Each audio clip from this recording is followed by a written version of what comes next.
The year was 1817. John Bell, his wife Lucy, and their children left their home in North Carolina. They sought a fresh start in the frontier lands of Tennessee. The family settled on a picturesque stretch of land near Adams, close to the Red River. Little did they know their dreams of peace and prosperity would soon turn into a nightmare. The Bells built a spacious home and planted crops. Life was good, their farm thrived, and their future seemed bright. They had no way of knowing that their land held a dark and ancient secret. A malevolent entity lurked in the shadows, waiting for its moment to strike. The first signs of the haunting were subtle. Strange noises echoed through the night. Whispers seemed to emanate from the walls. The Bells initially dismissed these occurrences as the sounds of the wilderness. However, as days turned into weeks, the disturbances grew more frequent and intense. Fear began to creep into their hearts. The haunting escalated beyond eerie sounds. Invisible hands tugged at bedsheets.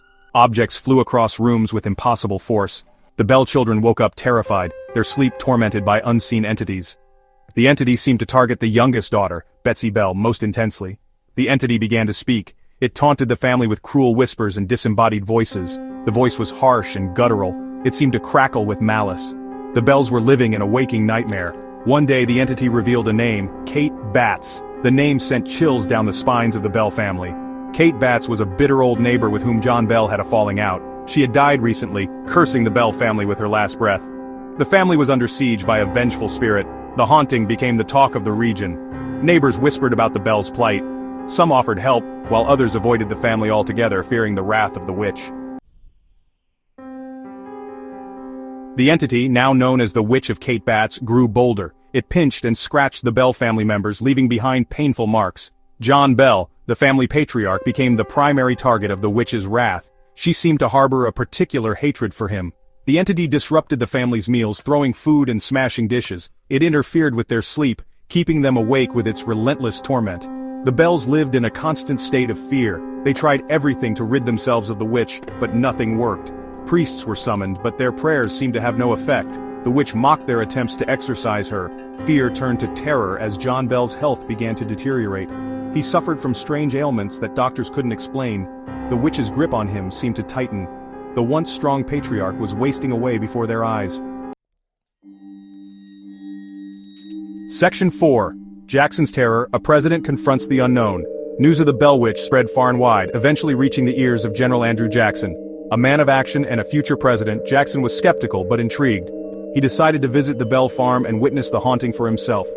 Jackson arrived with his men, their faces etched with a mixture of curiosity and apprehension. They were greeted by an eerie silence that hung heavy in the air. As they entered the Bell home, the atmosphere shifted, the temperature dropped, and an unseen force seemed to press down on them. Suddenly, the furniture began to shake violently. Jackson's men were thrown about the room as if by an invisible hand. One of Jackson's men claimed to have seen a shadowy figure with glowing red eyes. The general and his men fled the house in terror, convinced that they had encountered a force beyond human comprehension.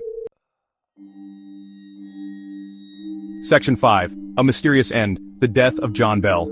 John Bell's health continued to decline. He grew weaker by the day, his body racked with pain. The witch seemed to be draining his life force.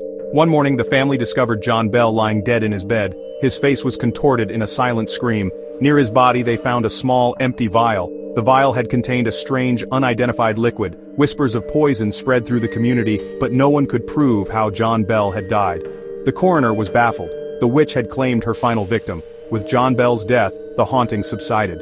The Bell family was finally free from the witch's torment. However, the legend of the Bell Witch lived on. Today, the Bell Witch Cave is a popular tourist destination. Visitors claim to hear whispers, see strange lights, and feel an oppressive presence. The spirit of Kate Batts, it seems, still haunts the land, a chilling reminder of the terrifying power of the supernatural.